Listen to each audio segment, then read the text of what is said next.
welcome to the Upland Nation podcast. Scott Linden here, your host, as we continue our adventures back to the woods, the fields, and sometimes the water, even though there aren't any seasons open quite now. But we will relive last season through the voice of my friend Eric Thompson. We met at NAVDA events over the years. He's become a good friend, and he's also really skilled in some areas that I think you'll be interested to learn more about, including mentoring new hunters. We'll do a season debrief, most of it, I bet, from Montana. We'll talk dogs, of course, and who knows what else coming up this week on the podcast. Our Fix It segment, I'll give you some advice on finding more hunting spots. You'll have a chance to win that Pointer Shotgun 4-pack in our Fur Feathers Friends sweepstakes. And then I asked you about who's taught you, speaking of mentors, back on National Teacher Day. So we'll get some information on the advice, and you will have a chance to give your thanks to whoever helped you the most. It's all brought to you by Mid-Valley Clays and Shooting School, TrulockChokes Tubes, MidwayUSA.com, Purina Pro Plan Sport Dog Food, Sage and Breaker Gun Care Products, RuffLand Dog Kennels, Pointer Shotguns, and HiViz Sights.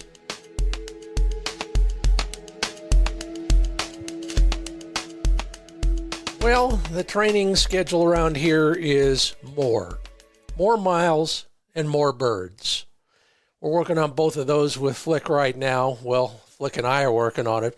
Also, I took some advice to heart from Ruth Weiss, one of my guests a few weeks back, on retrieving. One aspect of it that I'm really liking, because Flick has a tendency to kind of offer up what a reader years ago called a zealous death chomp on some of the live birds that he brings back. I'm not sacrificing a lot of them, but I am using thawed frozen birds to get him to hold longer without doing anything mean to those birds. How am I doing that? Well, like Ruth suggested, having him stand and hold that dead bird for a while, having him walk at heel for a little bit longer and a little bit longer. The idea being, you got to hold that thing, but you can't do anything except hold it. And so far, so good. Knock wood. It's working. Speaking of learning, speaking of teaching, speaking of mentoring, some things that I thought were real important. Of course, as a former teacher, grateful for every single student I ever had in that world. And maybe if you've been there or you had a great teacher, you know what I'm talking about. But on National Teacher Day, May 3rd, way back, God, that was a long time ago, I asked everybody on social media to say thanks to whomever helped them become a better bird hunter and dog handler. And a bit of inspiration here. So listen carefully. You may be mentioned as a mentor, or your thanks might be. Bruce Wondrak is grateful to Greg Fryer, HiViz Kennels. Also to Rick Smith. Hey, so am I, Rick. Glad we finally connected. Mike Talbot says, thanks, Pops. And Pops is chasing roosters in the promised land. Absolutely. Rashawn Gordon, my father and his best friend Ed are who he thanks. Hopefully they're out chasing chuckers up there as well. Well, they already climbed the distance, and now it's all flat ground. Grant Goblish thanks his father. Michael Salamone thanks, well, I guess he thanks everybody, now that you mention it, Michael. Irving Kreiderman says, thanks Tim at C. Fox Kennels. Justin McGrail, blessed to learn from both of these fine dog men. I still learn from Tim every time I see him. John Pivetta, thank you, Grandpa Falsitoni and Uncle Aldo for getting me involved in upland hunting and fly fishing for trout. Wow. Lucky, lucky, lucky. All of you. were so lucky to have somebody out there who helped them. Interesting how many of them, of course, are fathers, grandfathers, that sort of thing. That we know from research is where it all starts for most of us. And take a moment and think about who helped you in that world. And that moment or two of inspiration brought to you by Sage and Breaker Gun Cleaning and Care and Transportation Products. Learn more about all they have to offer at sageandbreaker.com. Everything from bore cleaning solvent to range bags, scoped rifle cases. Yeah, all that stuff you need to take care of your prize shotguns and even your chucker guns. They still need to function. Learn more about what they have to offer you and how to use it. So they got some great videos on gun cleaning, for example, at sageandbreaker.com. And if you want to see what you've been missing, and don't I, especially when it's flying away from me at full tilt boogie, put a HiViz sight on your shotgun muzzle. Yeah, these light pipe systems really help you acquire the target while your mind still tracks the muzzle. HiViz sights.com is where you learn more about all of that. And also watch the video. It explains it pretty darn well in a concise couple, 3.5, 4 minutes total. Learn more at HiVizSights.com.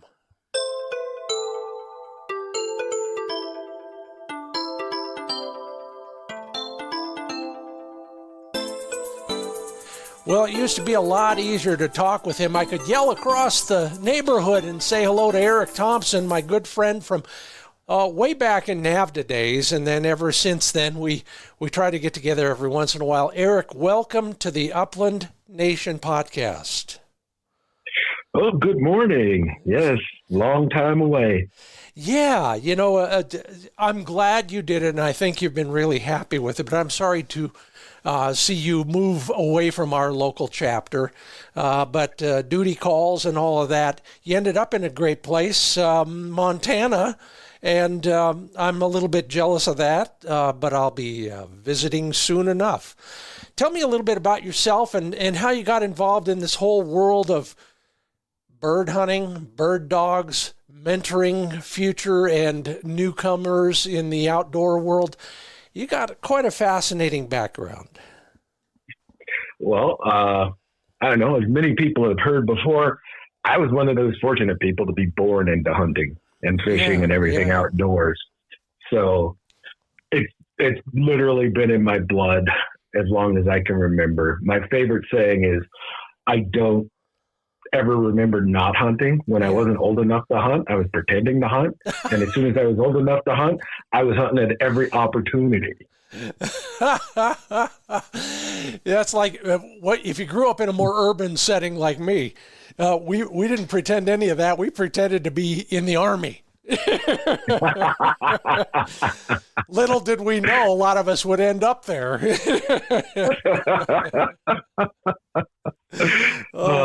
Well, you're lucky in that regard. Can you remember a memory, an experience that really kind of tripped your trigger and got you deeper into that world? A parent or an experience or something?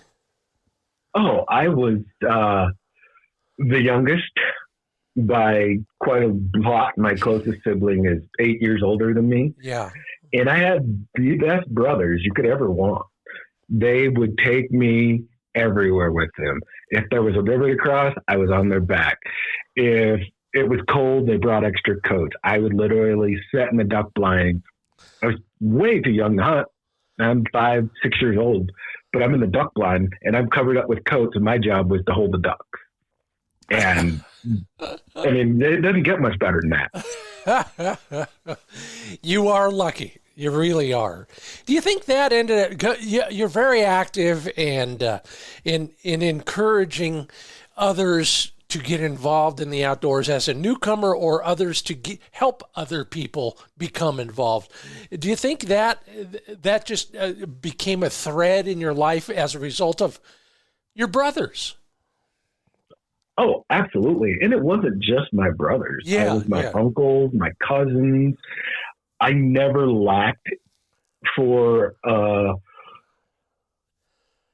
way to get outside. I never lacked for somebody who wasn't going fishing at some time of year or hunting at some time of year. My uncles would pile us all in the truck, whatever it was. We always had somebody there for us. And it just seems that it's something that I should do for other people. I've got many, many years of knowledge and experience in running around in these areas. And I want to share that with people because I have so much fun. I want everybody else to have fun too. Well, you've turned that into kind of an avocation that's a little bit more than that now. Tell me a little bit about Hardwired Outdoors and how we can learn more about that aspect of your life. That is my open portal to the public. That is where people can reach out to me. I enjoy messages, talking on the phone, whatever it is. However, I can be helpful if I can help point somebody in a direction. And I always have my Have Dogs Will Travel sign on, and that's left me with some really good adventures with some really good people that you just wouldn't get if I hadn't put myself out there. You know, I love that idea, and it's absolutely true. I used to joke about it a lot more, but the best way to find hunting partners is to have a great dog. Then they'll just reach out to you. That's true. That is true. Well, we'll talk about that next. But first, if you want to learn more about that aspect of Eric and what he's doing, what's the website address, Eric? HardwiredOutdoors.com. Okay, there you go. You got me on Instagram also at Hardwired Outdoors. There you go, Instagram. I've heard about that, yeah. Someday I'll figure out how to work it. No, I'm beyond that. I am working Instagram now, everybody. So if you want to go on there, my God, what do we call them? Handles? Whatever it is. Anyway, search for me. Your app. Yeah, and then search for Hardwired Outdoors in that order. Yep. You mentioned dogs, and gosh, not since Pheasant Fest, but since I saw you before that, I think, did you acquire another dog? It has been a tough year here in the Hardwired household. Oh, no. We lost a dog in last May, and then we had another dog that we knew he was pushing 14. Wow. Wasn't going to be with us long. We were just kind of making life really good for him. And out of the blue, the dog that we had acquired right after him, which was my other child, the first girl bird dog I ever had that got me turned in that direction. She was so hard. She just kept going and going and going until one day she couldn't go. Wow. And it was like, literally we kept her the weekend and had to put her down on Monday. So that was 2 back-to-back. So we had 3 in 1 year. Wow. And we were down to 2 dogs. And then this guy from Neskowin kind of needed a home and needed to learn a little bit about bird hunting and do all those good things to hopefully move on to his forever home. So he's hanging out with us. We've had him for less than a week, and he's turned out to be a really nice dog. He's a great guy, and I'm looking forward. I'm going to give him a couple more weeks before we start getting into training, and I look forward to seeing how he works on birds in the field. Wow. What I don't know what to call it. What a roller coaster ride for you in the last year or so. My goodness. Yeah, it was like I said, it was a tough one, but there's always bright spots because all 3 of those dogs were really great dogs in a way that they needed. Mojo, he was a big guy, but he left security for the home for Melissa, so he didn't hunt because he had bad seizures, but she always felt safe when he was here. Sure. Wookie had been my stalwart dog from for the last almost 14 years. And there was never a dog that was brought in the home that he was not the first dog introduced to. He was so unflappable. He managed other dogs well. And he was a real asset. And Daphne, like I said, she was hard. She was just a maniac. She if there was a hunt to be hunted, she was going to hunt it. And even when she got old and had bad knees, I would take her out and she would hunt harder than she should have. Yeah, that is something that I keep reminding myself of. A dog, if we're not careful as the stewards of our dogs, they'll run themselves to death. They will. I've not seen it happen, knock wood, but I've heard about it, and I can see it happening many, many times, especially, on a warmer day. But it's not just heat that does it. Well, I've had my dogs out where, they've gotten torn pads, things, you want them to rest. And it's just heartbreaking because they want to go. They see the other dogs getting up to go and they want to go. They're going to push through this. And you're like, no, you got to rest. Well, I was comparing notes about this kind of stuff a few days ago with somebody. I said, have you, like me, with every one of your dogs, at the end of the day, is the only time you discover that big gash in the dog's chest or something like that, because they powered through it. They hunted the whole day.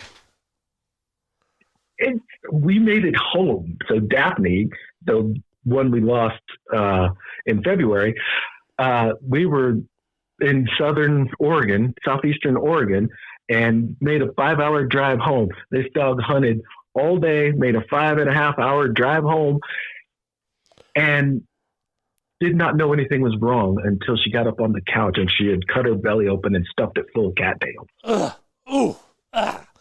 Yeah, been there and done that. One more, please, everybody, put your dog on the tailgate, picnic table, I don't care what it is, and look them over before you load them into the truck. Yep. Oh, my.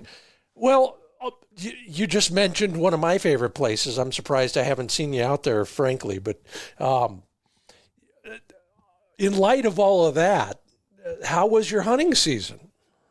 Oh, it was an incredible hunting season. The birds were so plentiful across the West. People who did not get to experience chukar hunting in the 80s, this was I won't say it was that easy because it was insane back then, but you got a taste of it this year. Be it chukars, be it huns, be it pheasants. I did not put myself down in a place where I did not have a ton of birds. One of my best days, it was a frozen day, and I accidentally went to the wrong place.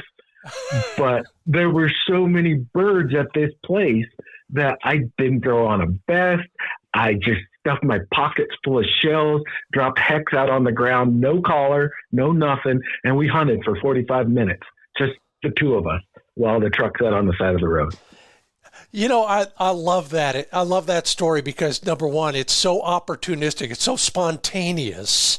And I love to have those. And I can think of one in particular. Out in that same neighborhood, same area code, we were probably within 20 miles of each other. And we had finished for the day. I had shown a good friend a spot. In fact, it was the first day with his new Brittany puppy. And we're in the truck driving out, and a covey of chukars crosses the road. I look at him and I say, "No, I'm all in." He says, "Well, then let me out." And now that's where we start all our hunts.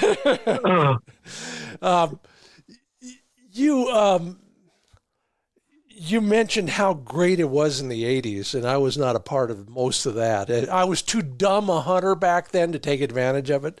I went, but I always went to the wrong places at the wrong time. But what do you think caused the here in many parts of the West? What do you think was the reason the populations were so strong last season? I honestly don't know, other than we had good weather, we had good carryover, and had multiple coveys that just didn't get blown away for some reason. And it just, like I said, it made for such beautiful hunting. Yeah, exceptional. I have so many birds in the freezer. I'm eating them at lunchtime now. Which is a real first for me. I usually can't spare them for much else, but a fancy dinner every once in a while. Well, where were you most of the year? Don't give me the latitude and longitude, but yeah, you're living in Montana now. But you alluded to one of my favorite places. Did you get back to your old home state, Oregon, more than once?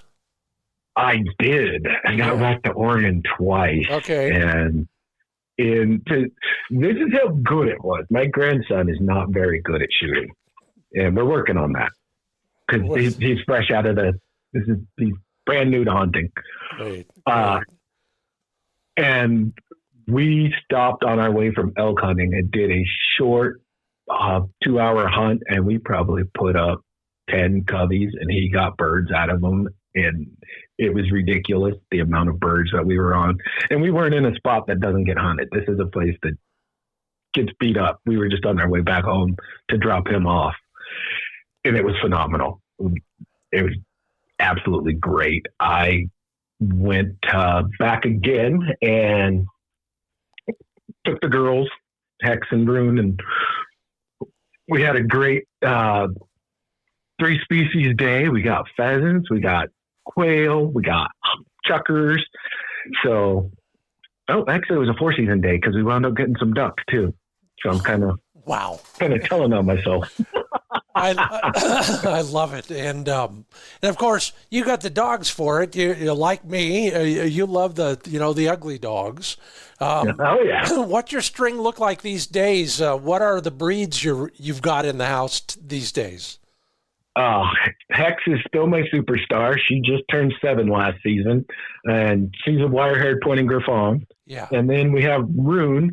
This was her 2nd season, and she is turning into such a nice girl. And she is a drop hour. Yeah. That I picked up. All of my dogs seem to come from Idaho. Yep. I don't know why I keep getting them there. Yep. Yeah. Well, I'm the same way. There's something in the air. And then I ran into somebody, I don't know, 2-3 weeks ago, and they had a poodle pointer, and I said, "Oh, from him?" And they said, "No, from him." I said, "Oh, I forgot all about him. He's just up the road from him." But they're all in the 208 area code. Yeah. No, it's crazy how small the dog world is. Yeah. Well, as a Tolkien fan, I got to ask, your dog Rune, how do you spell that name? R-U-N-E. Oh, okay. So is it a play on any of the Nordic language script variations, or is it just a fun name? It isn't a play on any of the Nordic. We had Mojo, which I mentioned earlier, and we had Hex, and Melissa's like, we got to keep it in the magic theme when we got Rune, so we decided on Rune. I love it. Oh, that's great. Well, good for you. Tell me about your Montana hunting this year. And I'm being slightly selfish. I'll be totally upfront about it. I'll be back again up on the High Line there, and then down around Lewistown as well. But just in general, you had a choice at some point, and you chose to go to Montana. Was that because of the hunting alone? Well, or was hunting an aspect of your decision?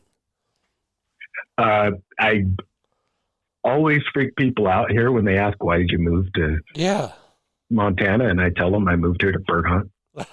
And they're like, what? And I'm like, not for a job, nope, moved here to bird hunt.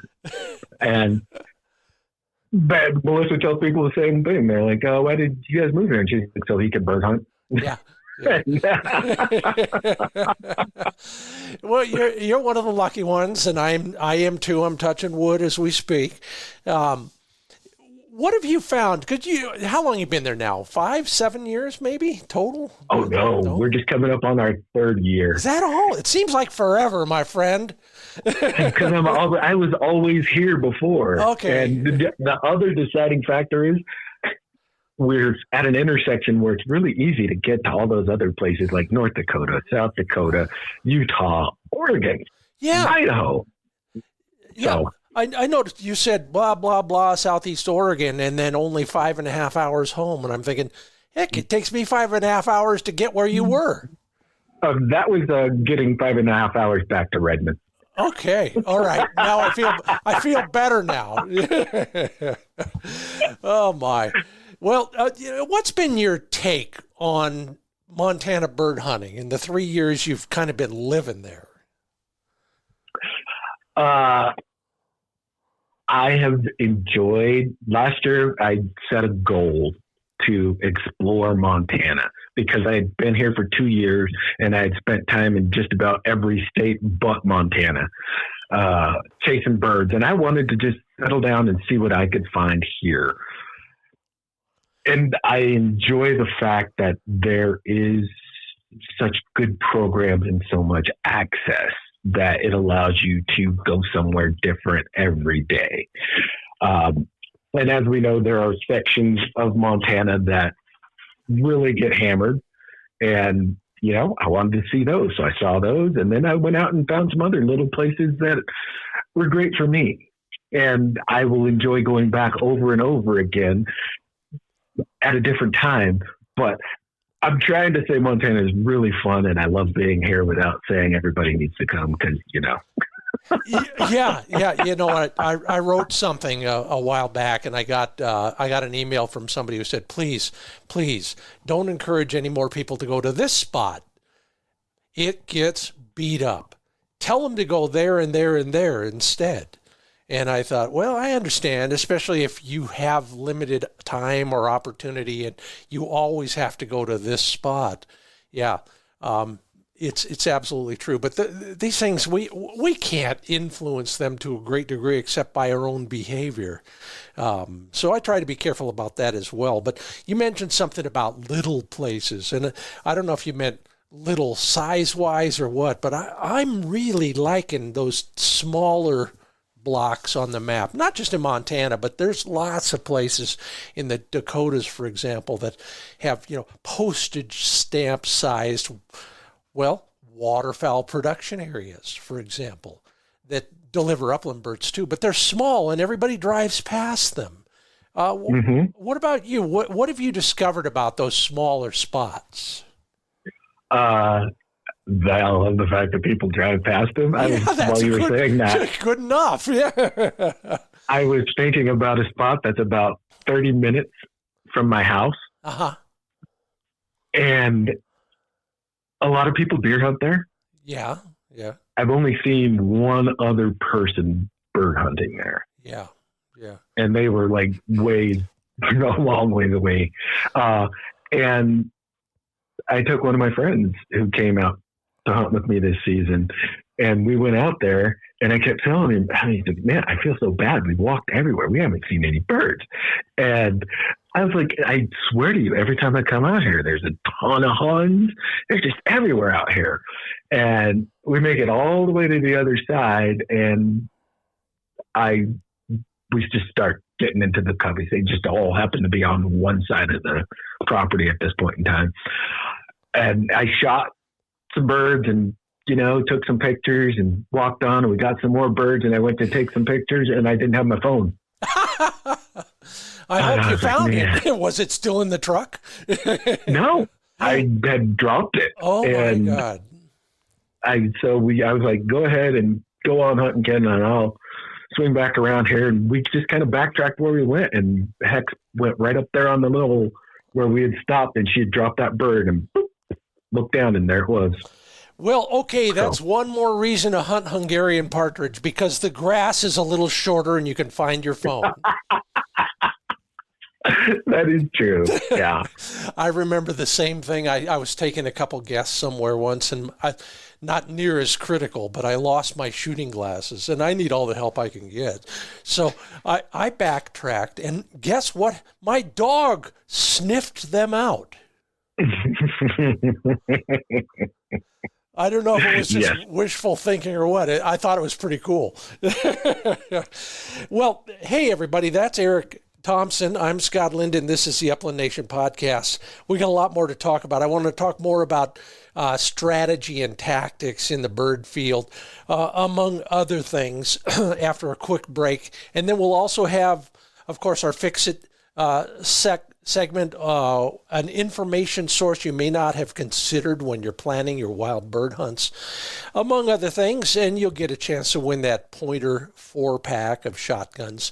It's all coming up after a quick break. Stand by, Eric Thompson, and everybody else, listen carefully to the pointershotguns.com litany of wonderful colors. Yeah, no matter what you're looking for in terms of a finish in your shotgun, they've got it. Case coloring. Have you seen my video? You better take a look. All those Cerakote colors. You could have basically a 4-wheel drive shotgun in the field. It's so cool, and it protects from corrosion as well. There's, of course, the black and the blue and everything in between. You can take a look and handle those guns at most Bass Pro, Sportsman's Warehouse, Cabela's, and Turner's Outdoorsman stores. Start your search at pointershotguns.com.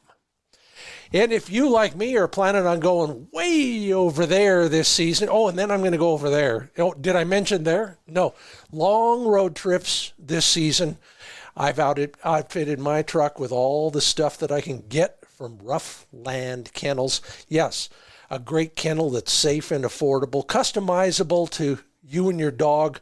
I love that side door, for example, but also everything else you need. I've mentioned before, keeping everybody else's dogs watered, both with their handy portable water hole, which is kind of a storage device. You set it upwards and then you lay it down and the water glugs out and you give it to the dogs. Dog bowls, top storage trays that mount on top of the kennel. You name it, they've got it. Take a look at RuffLandKennels.com. That's RUFF, RuffLandKennels.com.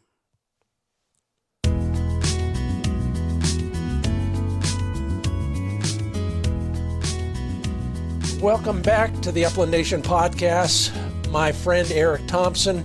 How are you doing in the way of your training these days, Eric? You've got your hands full. You mentioned introducing that foster dog. But what are you doing with that dog, for example, these days? You mentioned kind of maybe orienting him to the pack. We are, well, right now, to get him oriented, we're just letting him be. No real commands outside of sit, stay, building that trust. He was a little skittish coming in, and he's gotten really good. Then, like I said, in a couple of weeks, we're going to just start working on the basics, treat him like a puppy. Yeah. And get him out in the field. As we work on steadying up Rune, it'll be a good time to just let him watch and take advantage as we can learn to be on a stakeout. And then he'll get birds. Nice. Are you keeping pigeons or anything else to train your dogs with? I am. Yeah. That's one of our main commodities here at the Hardwired Ranch. We got chicken, eggs, and pigeons. Now, you can't keep them together, can you, the chickens and the pigeons? No, they have two different coops. I've always been curious. I want to put some quail in with my pigeons, but I don't know how well they'll get along. Anybody who knows about that, please give me a shout. So you're okay. So just because, again, I'm curious. The last few bird seasons, when the population of wild birds has been big, it seems like my pigeon population goes up as well. Have you seen that corollary? I really haven't paid attention to that, but I can tell you I started getting babies in March. Yeah. And that's not something that normally happens here. Yes. I don't usually get them until late May, June. Go figure. And it's not the same reasons for wild birds because they're not wild. They're in a loft or a coop or something. Well, good for you and good luck on that. Let's talk a little bit more about the hunting side of things.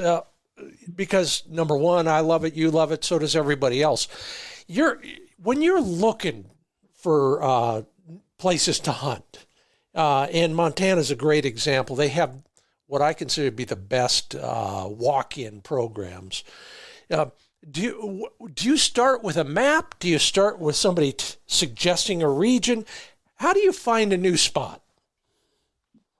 Generally, I do a lot of e-scouting. Yeah. Before season, and I pick out spots that I want to go and check out. Mm-hmm. And I would say a good 80% of the time, they're good spots.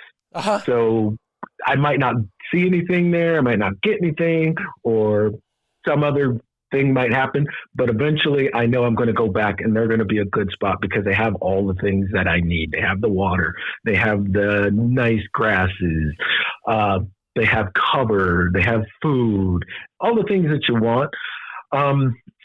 And you can see a lot of that just being online. But ultimately, you got to put your feet on the ground and not be shy to strike out. Because you don't get birds every time. I don't have to fill my bag every time.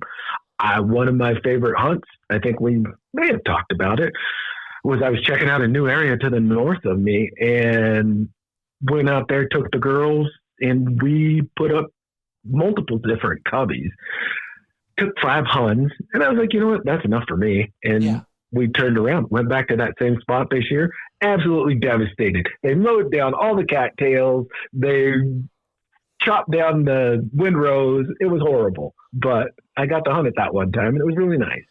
You know, you make a good point, and I'm the same way. I've many times, including the one I recited to you earlier today. Many times I've been back to the truck thinking, okay, I still got 4 hours of daylight. I think I don't need any more. What do you do for an encore after an afternoon like you just described? 5 huns. Heck, that's almost a season for me sometimes. Let's delve slightly deeper into the e-scouting thing. I will look a lot at that stuff, especially on a bigger screen on my laptop, for example, where I can get a little bit more detail in the pictures, but also a big view so that I could, for example, one of the things I like to do is find a spot where I can make camp, and then expand the search from there and find all the spots around there. How do you start your e-scouting? Do you pick a town, or do you pick a region, or what do you do there? I generally know which way I want to go. Yeah. So I'm either going north or east or south, something like that. So I know which way I'm going to go. I want to look at if I'm going to be over there for a few days, if it's just a day trip. And one of the things that I really like to keep in mind is to be observant when I'm out. Yeah. Because I can look at things on the computer and they can look one way, but when I'm out there, they can look slightly different, or there's telltales that you can pick up when you're out there that will lead you to know that this is a good bird production area when you're looking at it online. Because it might look dusty and dry, but if you're looking close enough, you're seeing those stream beds, you're seeing those washes, you're seeing where that water collects, and sometimes you're able to see that cover. And just knowing what you're looking for is 90% of the problem. Well, but you just made a good point, and I learned this back in the day. I used to teach map reading back when maps were printed on dead trees with ink. And there are a lot of people, me included, partly because I'm colorblind, but the other part is if you're looking, whether it's a satellite photo or a topographical map, sometimes it's hard to interpret what all those marks truly mean. On a paper map, a lot of times people will interpret for example, a valley as a hill because of the way the contour lines are shaped, for example. But you found that also with satellite images. Is there any way you can acquire more discerning skills in that area? You mentioned one that I really like, and that is ground truthing what you think you see on the image, and then correlating it to other places with similar looks. Anything else along those lines? Don't be a jerk. Talk to people. Be nice. That's gotten me more than anything else in this world, is talking to random farmers, talking to random people in the store. One of my favorite places is when I used to drive down to Malheur sometime or out that direction, I would stop in Burns, and there was a gas station where all the farmers would meet. And, after a few times, oh, where you going? Oh, we get to talking, and, that leads one thing to another, and get some really good hunts. And I was just being nice. Oh, I am such a believer, and I wish more people were. I'm going to talk later after you and I part ways about some similar aspects of it. But being a slightly more loquacious than you usually are, and being curious, not blundering up to somebody and saying, "Hey, I'm looking for a place to hunt birds," but being a little bit more sociable about the whole thing and letting it come out organically. And I think I know that gas station, by the way. And a couple other places on that same highway going south. But it's always worked for me. You may not learn anything about where the birds are, but you'll learn something about something. Yep. It never hurts to buy around at the local tavern either. That does not hurt either. And I've had some good conversations there too. Well, I'll tell you the short version of the long story. So I was out in that country, and we were up on a kind of a hill, and up the hill we see two flashlight beams kind of jiggling, very unsteady, coming up our way. It ends up being two old guys from down at the bottom of the hill. They lived in that town, what was left of that town. And so, hell, they're all the way up there, so we'll make them welcome, and we shared our barbecue with them, and we emptied a few bottles, and as the bottles are getting emptied, I'm listening to one of these guys talk and talk and talk, and every time he tells a story, and he was like 80 at the time, every time he tells a story, I'm thinking, I've heard that story. And he tells another one. I finished the story for him. Pretty soon I realize, I just read this guy's biography. He's a legend out here. Of course, after 4 or 5 bottles, I couldn't remember the stories to this day, but it was, wow, what a great experience. Exactly. And how are you going to find those things out if you're snubbing people? Yeah. And, great. And on top of it all, he sent me to a spot that actually delivered chuckers the next day. Hey? Just a bonus. So let's go into the hunting thing. You mentioned walking across a field. All the birds were at one end that time. And I've talked to a lot of biologists about why that happens. But in general, when you get to a spot and you start your hunt, are you starting in a particular location regarding the wind, for example, or regarding the cover? Is it important to look at all of that stuff, and what do you look at when you get out of the truck? If I'm in a new location that I haven't hunted before, I'm definitely going to work my way into the wind and try to get my dog into the best position, whatever kind of cover it is, whether it be windrows, sagebrush, grasses, whatever it be. I'm trying to put my dog in the best position. If it's somewhere that I know, somewhere that I think that I know, and I know where the birds are going to be, I will take walking with the wind at my back, because they're dogs. They'll figure it out if we're going to run up on something. But it's not a big deal as I work my way to where I want to be. And so exploration and hunting known areas are two different things. Exploration, I kind of really love more, and I tend to rarely hunt the same spots multiple times in a season, just because I like to wander the prairie or the hills or whatever it happens to be and see all those great new places. Because being out there is number one. Number two is watching my dogs do good work. And number three is bagging something. You know, in a way, we're like mountain men. They all went out there because they wanted to see new things. So do we. Every time. What have you seen recently that really has struck you? It could be something really subtle, you know, or it could be something mind-blowing. Well, you know, I get to see so many wonderful things. I got to see a lot of pheasants come out of a fence row, reminiscent to talks of the old days. Wow. It was insane. And I was actually helping somebody else.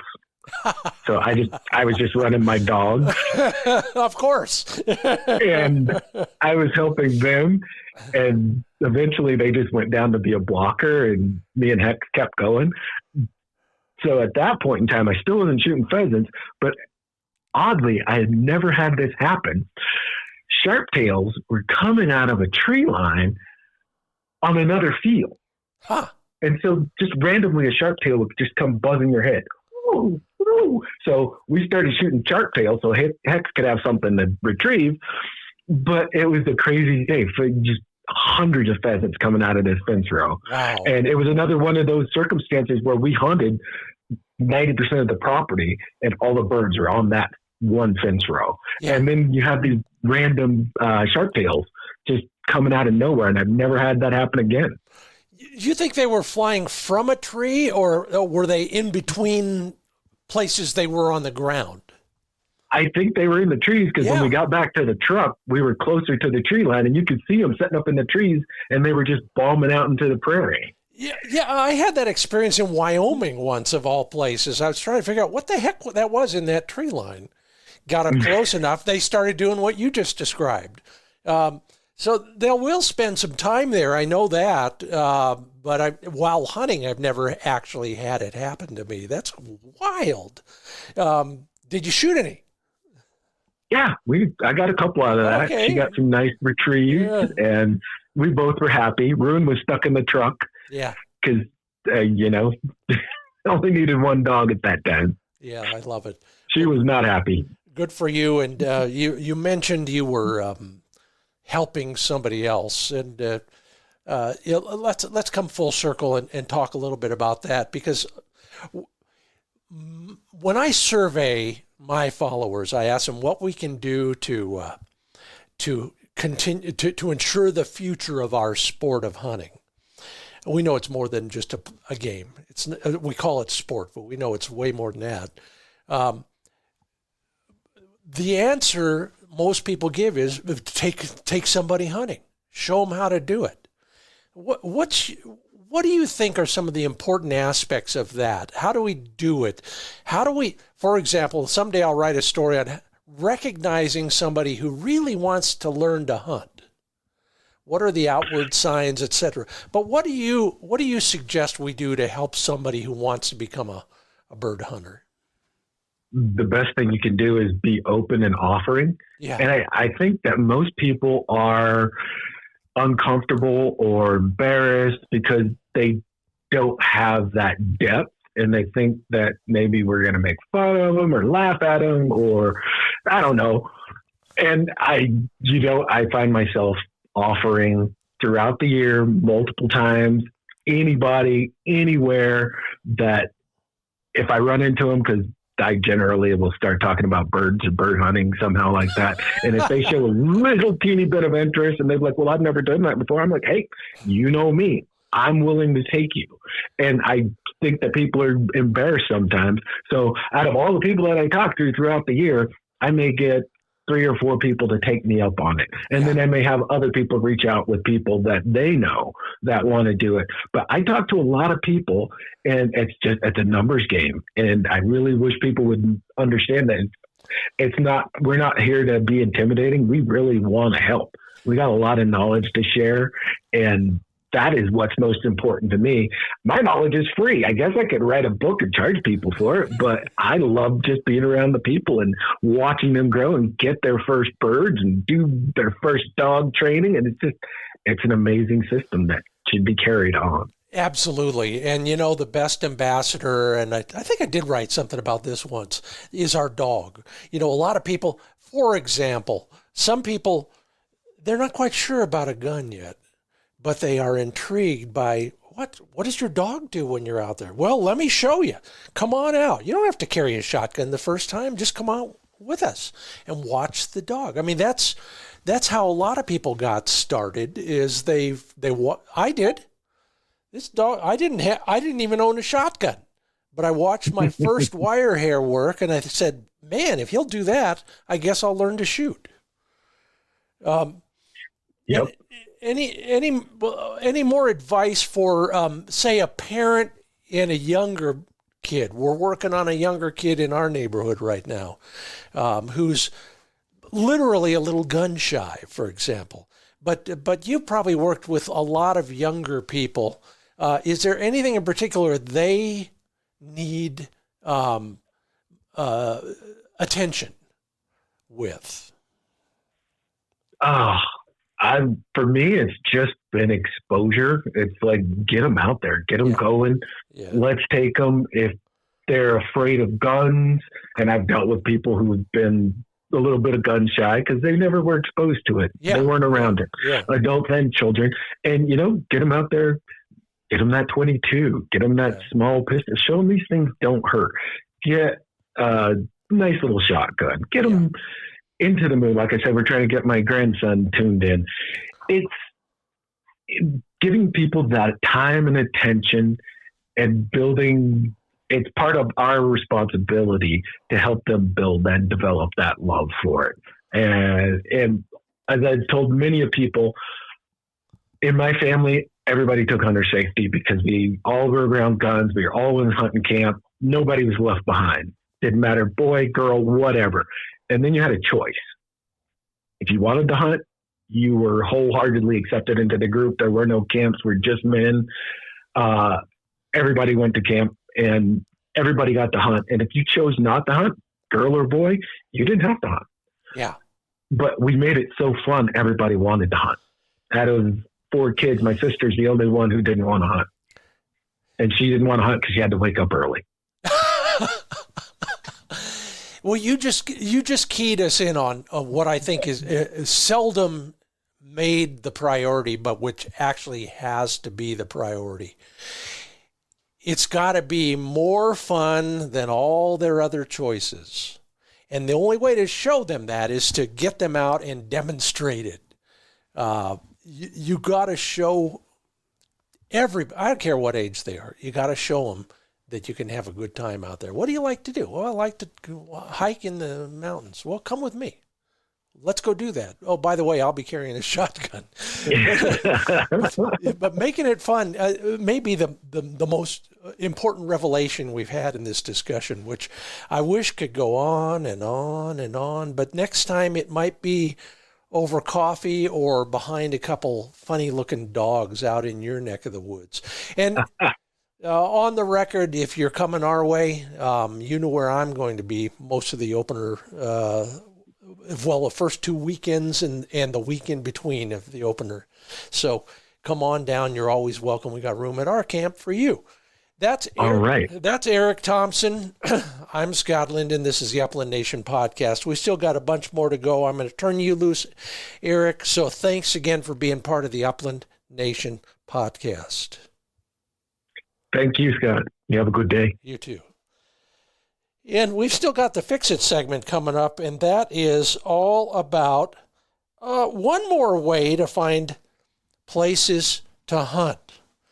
Beyond my Cactus Smith story and Eric's stories about gas stations and small towns, I got one more suggestion in that world, as well as your chance to win that four pack of pointer shotguns in our Word of the Week Fur Feathers Friends sweepstakes. So stick around for all of that after the word from midvalleyclays.com. If you're shopping for a shotgun, you might want to consider starting right there.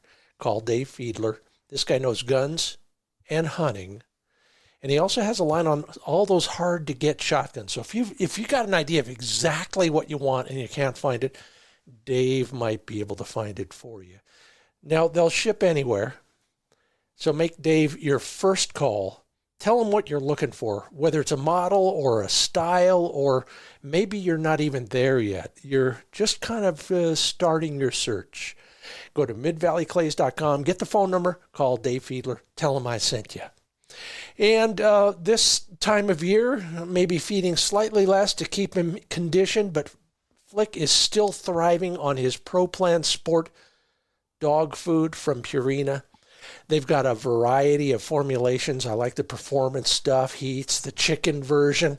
ProPlansport.com is where you learn more about all of the formulations and all of the science that's gone into coming up with a dog food that fuels the most sporting dog champions.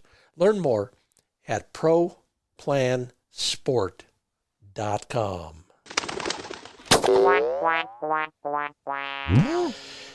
Well, Eric and I have talked a lot about finding new places to hunt.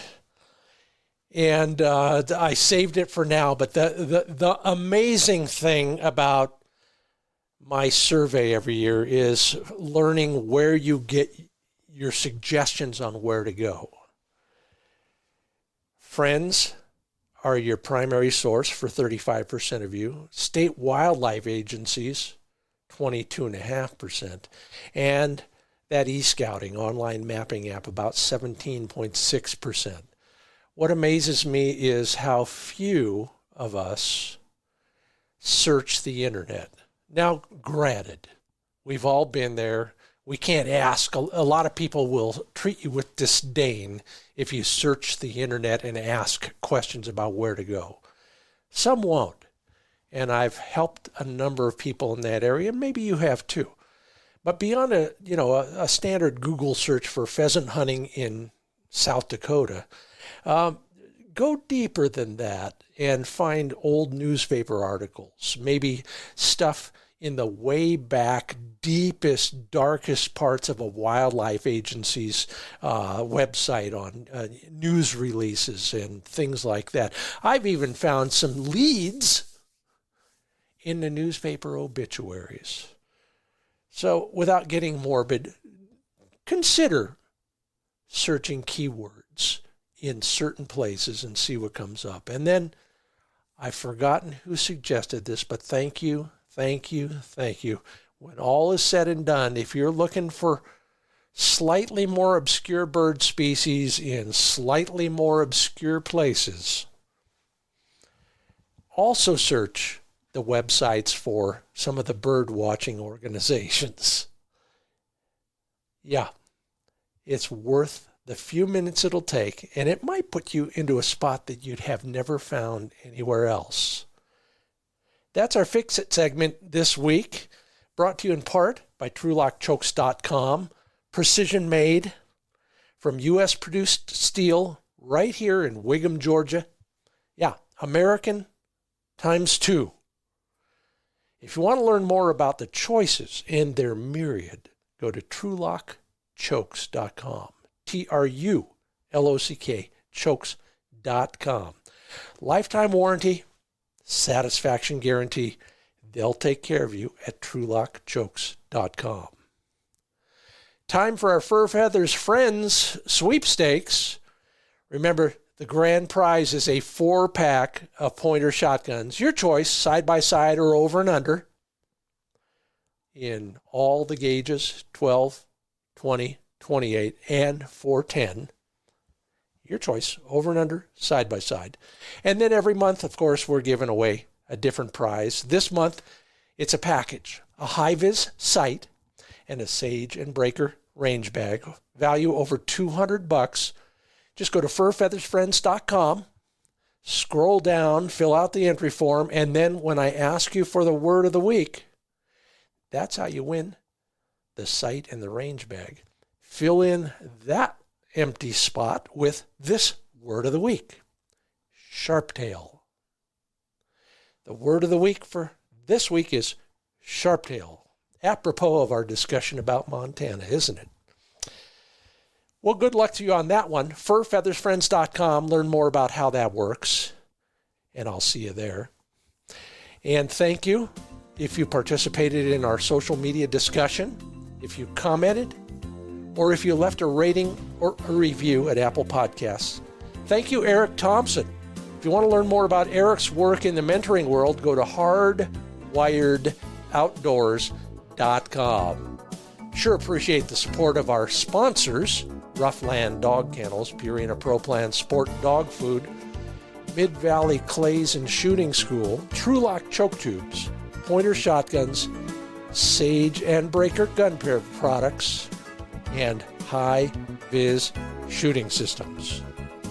Hey, are you getting a newsletter every other week? Thank you for reading it. Circulation going up by the month. Sign up for it at findbirdhuntingspots.com. All right. Well, good luck on your training. Good luck on your shooting practice. And I hope to see you at a training day soon. I'm Scott Linden. Thanks for listening to the Upland Nation podcast.